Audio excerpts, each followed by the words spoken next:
60세가 넘으신 분들 중에 밤마다 다리에 쥐가 나서 잠에서 벌떡벌떡 깨시는 분들 혹시 계신가요?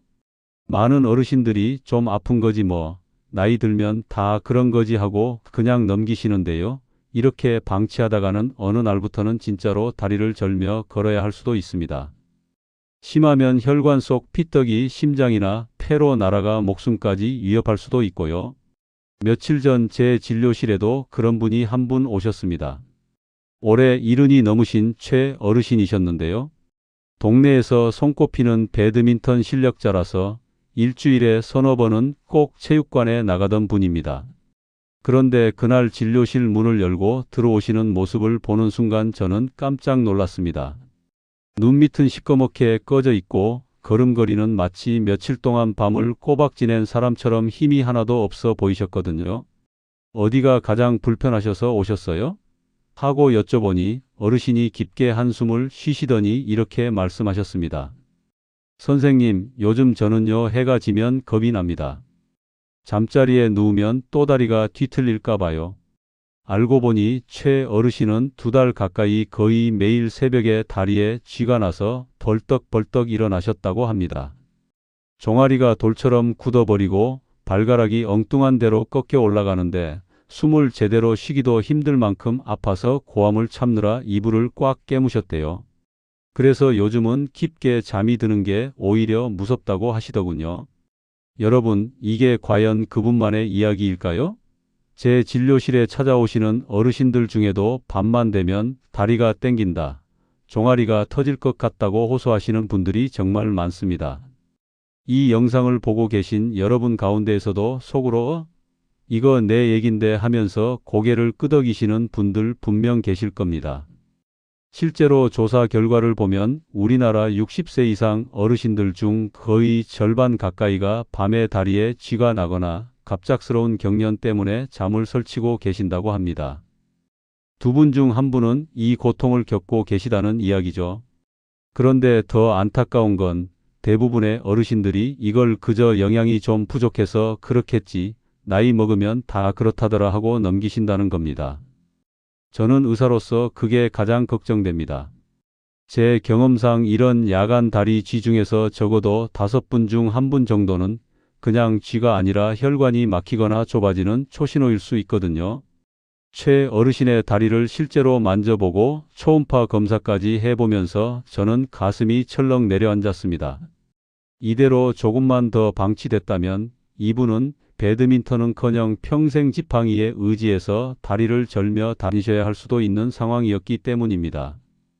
더 무서운 건 다리에서 시작된 피떡이 어느 순간 심장이나 폐로 날아가서 가슴을 막아버리면 뉴스에서나 보던 갑작스러운 응급 상황이 우리 집 거실 한가운데에서 벌어질 수 있다는 겁니다. 그러면 정말 몇 분 사이에 결과가 달라질 수 있습니다. 그래서 저는 오늘 이 영상을 빌려 여러분께 꼭 드리고 싶은 말이 있습니다. 다리에 쥐가 나는 건 그냥 참고 버틸 일이 아니라 내 몸이 보내는 마지막 구조 요청일 수도 있다는 사실입니다. 지금 이 순간 여러분의 다리는 안녕하신가요? 밤만 되면 파스 냄새 풍기면서 다리를 주물러 가며 억지로 버티고 계시지는 않나요? 오늘 영상에서는 최 어르신을 괴롭혔던 그 밤샘 통증의 진짜 정체가 무엇이었는지, 그리고 여러분의 다리에 쥐가 나는 이유는 무엇인지 하나씩 풀어드리겠습니다. 단순히 근육이 뭉친 건지 아니면 당장 병원으로 달려가야 하는 위험한 혈관 질환의 신호인지 일반인도 거울 앞에서 딱 보면 구분할 수 있는 방법을 알려드릴 겁니다. 그리고 이게 가장 중요합니다. 쥐가 났을 때 비명을 참아가며 다리를 주무르는 대신 딱 3초 만에 돌처럼 굳은 종아리를 스르륵 풀어버리는 응급 스트레칭, 다시는 쥐가 나지 않도록 침실과 식탁을 조금만 바꾸는 생활 습관까지 그대로 따라 하실 수 있도록 차근차근 설명해 드리겠습니다. 이 영상을 끝까지 보시면 오늘 밤 또 쥐가 나면 어떡하지 하는 두려움 대신 이제는 내가 내 다리를 지킬 수 있다는 자신감이 생기실 겁니다. 오늘 밤부터는 2다리 쭉 뻗고 새벽까지 깊이 주무실 수 있게 도와드리겠습니다. 혹시 지금 이 이야기가 궁금하시고 오늘 밤이라도 편안한 잠자리를 선물 받고 싶으시다면요, 지금 이 순간 좋아요 버튼 한번 꾹 눌러주세요. 그리고 댓글에 꿀잠이라고 2글자만 남겨주시면 제가 더 좋은 정보로 보답해야겠다는 마음을 새로 다지겠습니다. 자, 그럼 이제부터 최 어르신 다리에는 도대체 어떤 일이 벌어지고 있었는지, 그리고 여러분이 다리에 쥐가 났을 때 절대로 하면 안 되는 행동은 뭔지 하나씩 풀어보겠습니다. 여러분, 다리에 쥐가 나면 대부분 어떻게 하시나요? 갑자기 종아리가 딱딱하게 굳으면서 숨이 턱 막히고 발가락이 이상한 방향으로 돌아가 버리면 본능적으로 그 부위를 손으로 꽉 움켜쥐고 힘껏 주물러 보게 됩니다. 또 주변에서 마그네슘이 부족해서 그래, 영양제 하나 사 드셔라는 말을 들으면 약국이나 홈쇼핑에서 이것저것 마그네슘 제품부터 찾아보게 되죠. 최 어르신도 똑같았습니다. 밤마다 쥐가 나니까 텔레비전 건강 프로그램에서 들은 대로 이것저것 검색해서 무려 3가지 종류의 마그네슘 영양제를 번갈아 가며 드시고 계셨습니다. 통도 큰 편이라서 이 정도는 먹어줘야 효과가 있겠지 하시면서 권장량보다 훨씬 많이 챙겨 드셨고요. 새벽에 다리가 꼬이기 시작하면 옆에서 주무시던 사모님을 깨워서 종아리를 온 힘을 다해 주무르게 하셨답니다. 그런데 진료실에서 혈액 검사를 해보니 이게 어찌된 일일까요? 최 어르신의 마그네슘 수치는 아주 말끔하게 정상이었습니다. 오히려 속이 더부룩하고 변이 묽어졌다고 호소하셔서 너무 많은 영양제가 위장에 부담을 주고 있었습니다. 이렇게까지 먹었는데도 왜 밤마다 쥐가 날까? 어르신 입장에서는 억울할 만도 했습니다. 여기서 중요한 포인트가 나옵니다. 많은 분들이 야간 다리쥐를 영양 부족이라고만 생각하시지만 실제로는 우리 몸속 신경 센서의 오작동 때문에 생기는 경우가 훨씬 더 많습니다. 마치 자동차에서 브레이크가 잘 듣지 않으면 조금만 엑셀을 밟아도 차가 덜컹덜컹 튀어나가는 것처럼 말이죠. 우리 다리 근육에도 엑셀과 브레이크 역할을 하는 2가지 센서가 있습니다. 하나는 근육을 수축시켜 힘을 쓰게 만드는 센서, 다른 하나는 근육을 이완시켜 이제 쉬어라 신호를 주는 센서입니다. 젊을 때는 이 둘이 아주 조화롭게 움직입니다. 계단을 올라갈 때는 엑셀을 적당히 밟고 누워 쉴 때는 브레이크를 부드럽게 밟아주는 시기죠. 문제는 나이가 들고 오래 앉아 있거나 운동량이 줄어들면서 브레이크 센서가 조금씩 둔해진다는 데 있습니다. 나는 분명히 잠자리에 누워서 다리를 쉬게 하고 싶은데 내 몸속 신경은 멋대로 엑셀만 밟는 겁니다. 여기에 잠잘 때의 자세까지 겹치면 문제가 더 커집니다. 한번 떠올려 보세요. 이불을 덮고 누워 계실 때 발목과 발끝이 어떤 모양이신가요? 대부분 발끝이 이불 무게 때문에 아래로 쭉 떨어져 있습니다. 마치 발레리나가 발끝으로 서 있는 것 같은 그 자세를 전문 용어로 족저굴곡이라고 부르는데요. 이 자세가 되면 종아리 근육이 가장 짧고 팽팽해진 상태가 됩니다. 이미 팽팽하게 당겨진 근육에 고장난 신경 센서가 갑자기 더 줄여, 더 조여 하는 수축 신호를 보내면 근육이 버티지 못하고 돌덩이처럼 뭉쳐버립니다. 이게 바로 우리가 밤마다 경험하는 다리에 쥐가 난다는 현상의 정체입니다. 그러니 마그네슘만 먹는다고 세게 주무른다고 해결될 일이 아니었던 겁니다. 하지만 여기서 또 한 가지 절대 놓치면 안 되는 부분이 있습니다. 최 어르신처럼 신경 센서의 균형 문제로 쥐가 나는 경우도 있지만 그중 일부는 아예 혈관이 막히거나 좁아지는 응급 신호일 수도 있기 때문입니다. 이 2가지를 구분하지 못하고 아무 생각 없이 주물러 버리면 오히려 피떡이 떨어져 나가 더 큰 사고를 부를 위험도 있습니다. 여러분의 다리는 과연 어느 쪽인지 지금부터 그 차이를 분명하게 알려드리겠습니다. 먼저 가장 위험한 상황부터 짚고 넘어가겠습니다. 다리에 쥐가 났을 때 이건 단순한 근육 경련이 아니라 다리 깊은 곳 혈관이 피떡으로 막혀 있는 신호일 수 있습니다. 이름은 조금 어려운데 심부정맥 혈전증이라고 부르는 상태입니다. 만약 이런 상황인데도 모르고 세게 주물렀다가는 혈관 안에 붙어 있던 피떡이 떨어져 나가 심장이나 폐로 날아갈 수 있습니다. 상상만 해도 아찔하죠. 이때 가장 쉬운 확인법은 양쪽 다리를 서로 비교해 보는 것입니다. 잠깐 일어나서 거울 앞에 서 보셔도 좋고 누운 상태에서 두 다리 종아리를 손으로 만져 보셔도 됩니다. 단순한 쥐라면 양쪽 다리 굵기가 크게 다르지 않습니다. 그런데 한쪽 종아리만 유난히 퉁퉁 붓고 피부가 붉게 달아오르는 느낌이 들고 손으로 만졌을 때 따끈따끈하게 열이 느껴진다면 그건 근육이 아니라 혈관이 문제일 가능성이 큽니다. 두 번째로 체크해야 할 건 반대로 다리가 너무 차갑고 창백해지는 경우입니다. 이때는 혈관 안에 피가 충분히 지나가지 못하는 말초 동맥 질환일 수 있습니다. 이 질환이 있으면 조금만 걸어도 종아리가 터질 것처럼 아프다가 잠시 쉬면 또 괜찮아지는 일이 반복됩니다.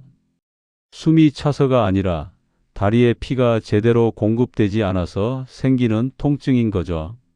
집에서 간단히 확인해 볼 수 있는 방법이 하나 있습니다. 발등, 양 엄지발가락 사이 가운데 부분을 손가락으로 살살 만져보세요. 건강한 분들은 이 부위에서 콩닥콩닥 뛰는 맥박이 분명하게 느껴집니다. 그런데 다리가 차갑고 창백해 보이는데 이 맥박이 유난히 약하거나 아예 만져지지 않는다면 그건 그냥 쥐가 아니라 혈관이 좁아진 신호일 수 있습니다.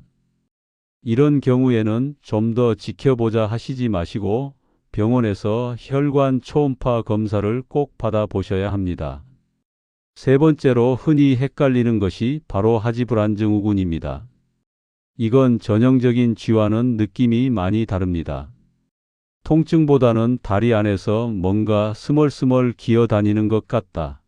전기가 오듯이 찌릿찌릿하다. 가만히 있으면 미쳐버릴 것처럼 불편하다는 표현을 많이 하십니다. 누워서 뉴스만 보고 있어도 엉덩이와 다리가 들썩들썩해서 도저히 그대로 누워 있을 수가 없는 거죠. 흥미로운 건 이런 불편감이 있을 때 잠깐 일어나서 걷거나 다리를 움직이면 거짓말처럼 편해진다는 겁니다. 그래서 쥐가 난 건가? 하고 착각하시지만 사실은 뇌 속에서 움직임을 조절하는 도파민이라는 물질의 균형이 깨져서 생기는 질환입니다. 이때는 쥐 잡는 약이나 마그네슘이 아니라 완전히 다른 계열의 치료가 필요합니다. 최 어르신이 처음 진료실에 오셨을 때 저는 가장 먼저 이 세 가지부터 차근차근 확인해 드렸습니다. 다리가 한쪽만 붓지는 않았는지, 피부가 뜨거운지, 발등 맥박이 잘 뛰는지, 밤마다 다리가 간질거려서 계속 움직이고 싶은 건 아닌지 꼼꼼하게 물어보고 진찰했습니다. 다행히 이분은 혈관 문제도 아니었고 하지불안 증후군도 아니었습니다. 그래서 저는 그제야 마음을 놓고 이렇게 말씀드릴 수 있었습니다. 어르신, 다행히 생명을 위협하는 큰 병은 아닙니다.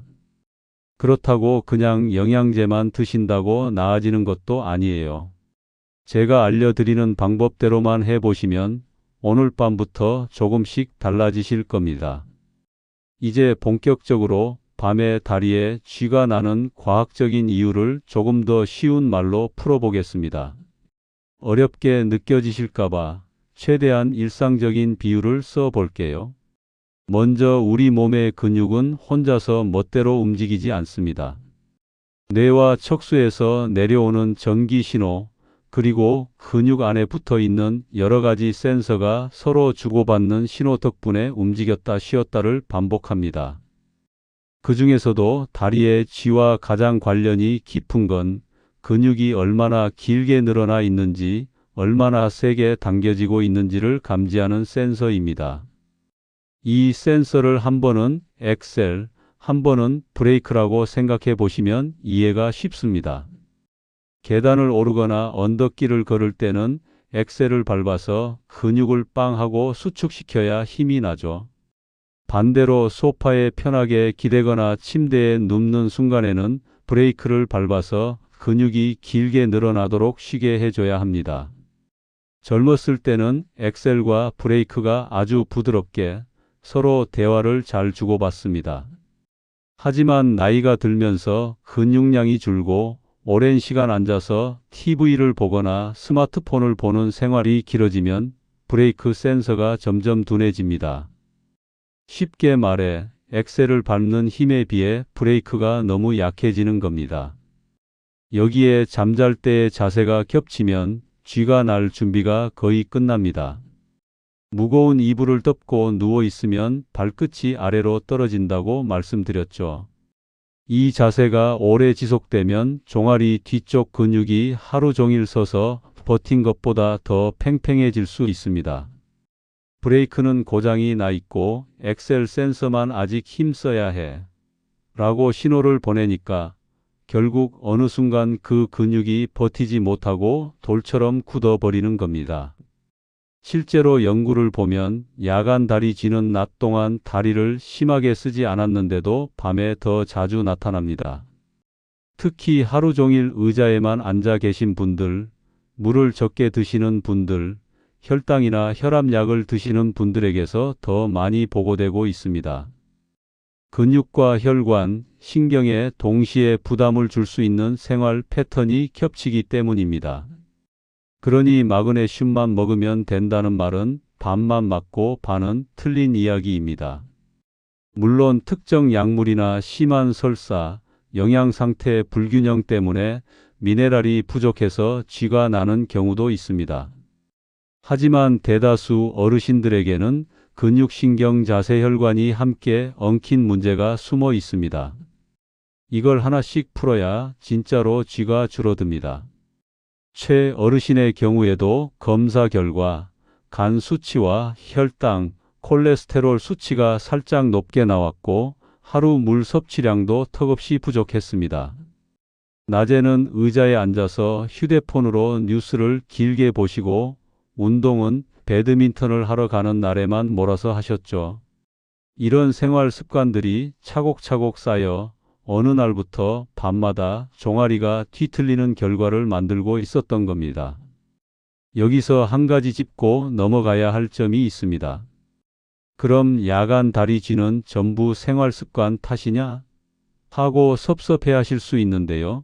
물론 모든 분들이 다 같은 이유로 쥐가 나는 건 아닙니다.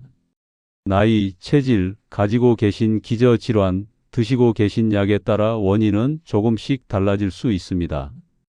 예를 들어 고지혈증 때문에 스타틴 계열 약을 드시는 분들 중에는 약을 먹기 시작하고 나서부터 다리에 쥐가 잘 난다고 호소하시는 분들이 계십니다.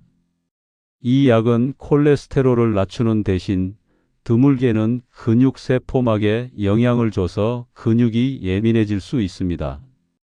또 고혈압 때문에 이뇨제를 드시는 분들은 소변을 통해 칼륨 같은 전해질이 더 많이 빠져나가 근육이 쉽게 경직될 수 있습니다.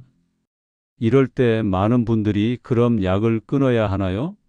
라고 물으시는데 여기서 중요한 건 혼자서 약을 멈추지 말 것입니다. 혈압약이나 콜레스테롤 약을 임의로 끊었다가 뇌졸중이나 심근경색 위험이 훨씬 더 커질 수 있습니다. 이런 경우에는 주치의와 상의해서 약의 종류나 용량을 조정하거나 부족한 영양소를 보충해주는 방향으로 해결책을 찾는 게 안전합니다. 또 하나, 당뇨병이나 신장질환, 갑상선 기능 이상이 있는 분들은 근육과 신경이 평소에도 더 예민해져 있기 때문에 같은 생활 습관이라도 쥐가 더 잘 날 수 있습니다. 이런 분들은 단순히 스트레칭만 하면 되겠지 하고 넘기지 마시고 정기적인 혈액 검사와 진찰을 병행하시는 것이 좋습니다. 반대로 말씀드리고 싶은 것도 있습니다. 나는 아직 50대니까 야간 다리 쥐는 노인네들 얘기겠지 하고 안심하시는 분들도 계신데 실제로는 4050대부터도 서서히 증상이 나타나는 경우가 적지 않습니다. 장시간 운전, 오래 서서 일하는 직업, 야근과 불규칙한 식사, 카페인과 술 등이 모두 근육과 신경에 부담을 주기 때문입니다. 결국 포인트는 이겁니다. 야간 다리 쥐는 나이 들어서 어쩔 수 없는 현상도 아니고 마그네슘 하나만 먹으면 해결되는 단순한 문제도 아니라는 것. 여러 가지 원인이 겹쳐서 나타나는 일종의 몸 전체의 경고음이라는 사실을 받아들이시는 게 첫 번째입니다. 이 사실을 인정해야만 그러면 나는 어떤 부분을 바꿔야 할까? 하는 답도 보이기 시작합니다. 이제부터는 불이 이미 난 뒤에 어떻게 빨리 끌 것인가에 대한 이야기입니다. 밤에 자다가 갑자기 다리에 쥐가 났을 때 그 순간만큼은 아주 차분하게 오늘 들으신 내용을 떠올려 보시면 좋겠습니다. 첫 번째로 기억하셔야 할 것은 절대로 돌처럼 굳은 부위를 힘껏 주무르지는 말라는 겁니다. 이미 근육 섬유가 한껏 당겨져 있는 상태에서 바깥에서 더 큰 힘을 가하면 근육 안쪽에 미세한 파열이 생길 수 있습니다. 그러면 그날 밤뿐 아니라 며칠 동안 멍이 들거나 근육통이 오래 갈 수 있습니다. 그 대신 우리는 우리 몸에 원래부터 설계되어 있던 상호 억제 원리를 이용할 겁니다. 다리에는 앞쪽 정강이 근육과 뒤쪽 종아리 근육이 서로 짝을 이루고 있습니다. 앞쪽에 힘이 들어가면 뒤쪽은 자동으로 힘이 빠지도록 뇌가 구조를 만들어 놓았습니다. 시소를 떠올리면 쉽습니다. 한쪽이 내려가면 반대쪽이 올라가듯이 말이죠. 쥐가 날 때 보통은 종아리 뒤쪽 근육이 꽉 뭉치는 경우가 많습니다. 이때는 발등을 몸쪽으로 꺾는 동작이 가장 중요합니다. 침대에 누워 있다면 상체를 조금 세우고 양손으로 발가락을 잡아 자기 얼굴 쪽으로 힘껏 당겨주세요. 발바닥이 자기 몸을 향하도록 정강이에 최대한 힘이 들어가도록 만드는 겁니다. 이 동작을 하는 순간 앞쪽 정강이 근육에 지금 내가 힘을 써야 한다는 신호가 들어갑니다. 그러면 뇌는 앞쪽이 일을 하니 뒤쪽 종아리는 힘을 빼야겠다라고 판단하고 굳어있던 근육에 보내던 수축 신호를 서서히 줄입니다. 이 과정이 단 몇 초 안에 벌어집니다. 그래서 제대로만 해주시면 돌처럼 딱딱하던 종아리가 3초에서 10초 사이에 스르르 풀리는 경험을 하실 수 있습니다. 배가 나와서 발까지 손이 잘 안 가요 하시는 분들도 계시죠. 그런 분들을 위해서 조금 더 현실적인 방법을 알려드리겠습니다.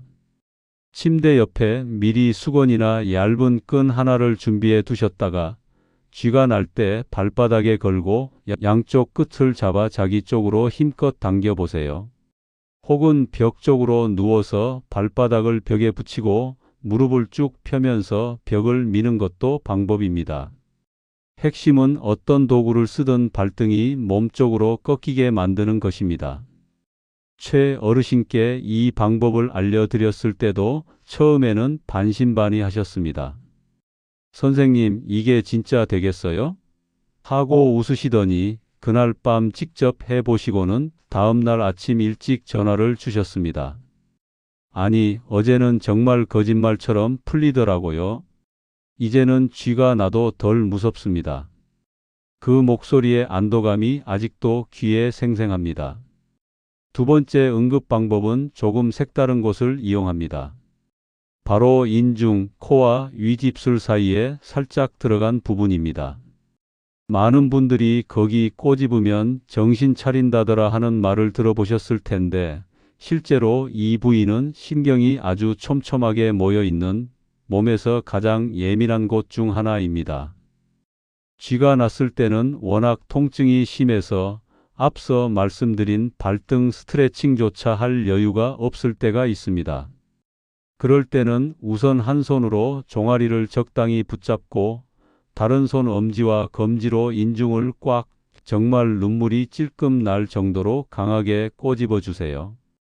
혹은 엄지 한 손가락으로 인중을 향해 뼈가 느껴질 만큼 꾹 눌러 주셔도 좋습니다. 이게 왜 도움이 될까요? 우리 뇌는 한 번에 여러 가지 강한 감각을 동시에 처리하지 못합니다. 아주 큰 소리가 나면 주변의 작은 소리는 자동으로 묻혀버리는 것처럼 몸 어딘가에서 더 강하고 새로운 자극이 들어오면 기존의 통증 신호를 잠시 덮어버립니다. 이걸 전문적으로는 관문 조절이라고 부르는데요. 인중은 그 자극을 보내기 가장 좋은 위치입니다. 인중을 강하게 자극하면 뇌는 잠깐 동안 다리에서 올라오는 통증보다 인중의 자극에 더 집중하게 됩니다.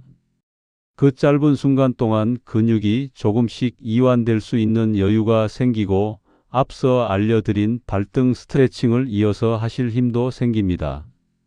한방에서는 이 부위를 수구혈이라고 부르면서 기절한 사람을 깨우거나 응급 상황에서 자주 사용해 왔습니다. 최 어르신은 지금도 침대 머리맡에 작은 메모지를 붙여놓고 주무신다고 합니다. 쥐인중 발등이라고 써 놓으셨대요.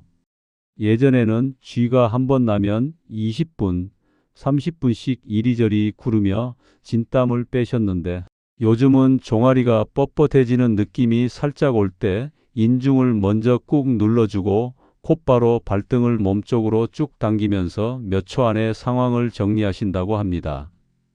무엇보다 중요한 건 심리적인 변화입니다. 예전에는 또 쥐나면 어떡하지 하는 두려움 때문에 잠드는 것 자체가 무서웠다면 이제는 쥐가 나더라도 내가 끌 줄 안다는 자신감이 생기신 거죠. 통증은 몸의 문제이기도 하지만 마음이 얼마나 긴장해 있는지와도 깊이 연결되어 있습니다. 그래서 이 두 가지 응급법을 익혀 두시는 것만으로도 밤에 찾아오는 공포를 훨씬 줄일 수 있습니다. 지금까지는 이미 벌어진 쥐를 어떻게 빨리 풀어줄지에 대해 이야기했습니다. 이제부터는 애초에 쥐가 덜 오게 만드는 생활 습관으로 시선을 옮겨 보겠습니다.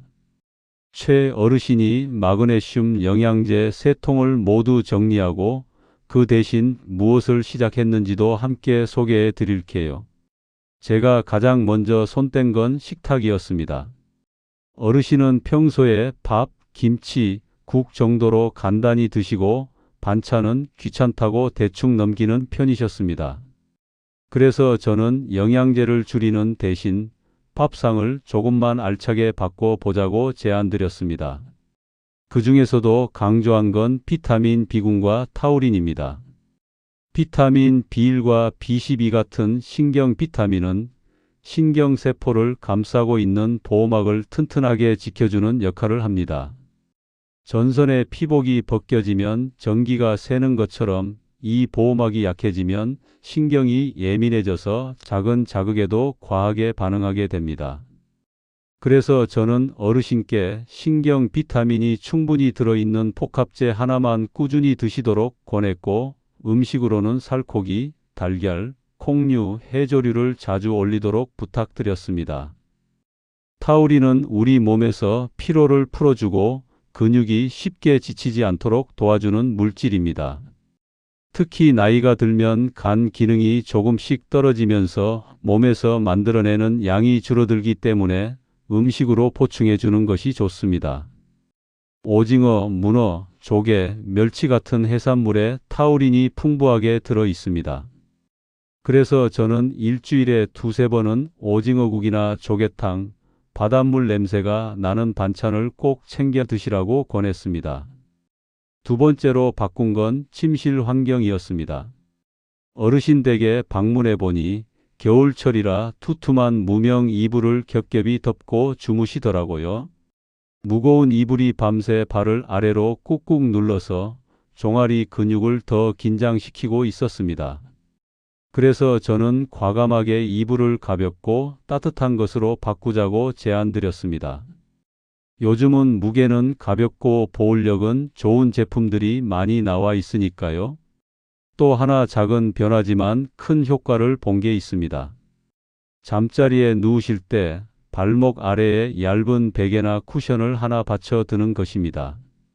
그러면 발이 심장보다 약간 높아져 하루 종일 다리에 몰려있던 혈액이 위쪽으로 잘 돌아가게 됩니다. 동시에 발목이 아래로 떨어지는 것을 막아주기 때문에 종아리 근육이 보다 편안한 상태로 밤을 보낼 수 있습니다.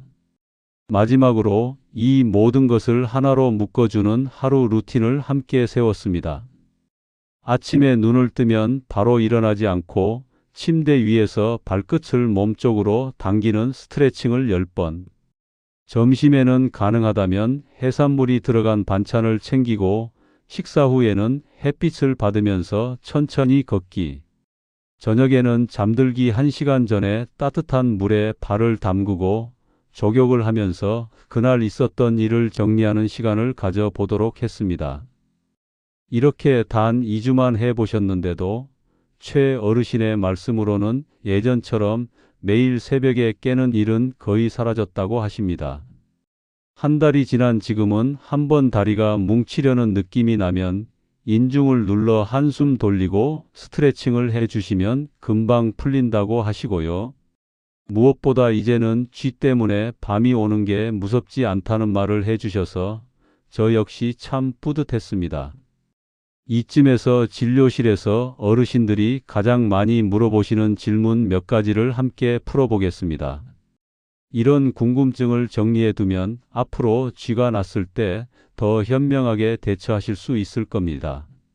먼저 이런 질문이 많습니다. 선생님, 저는 고지혈증 약을 먹기 시작하고 나서부터 다리에 쥐가 자주 나는 것 같은데 이 약 때문일까요? 실제로 콜레스테롤을 낮추는 스타틴 계열 약은 드물지만 근육통이나 근육 약화를 유발할 수 있습니다.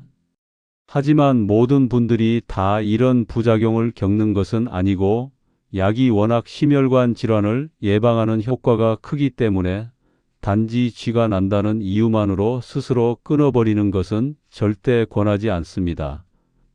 이럴 때는 약을 처방한 선생님께 솔직하게 말씀드리고 피검사를 통해 근육효소 수치가 상승했는지 확인해 보는 것이 좋습니다. 필요하다면 약의 종류를 바꾸거나 용량을 조절하는 방법도 있습니다.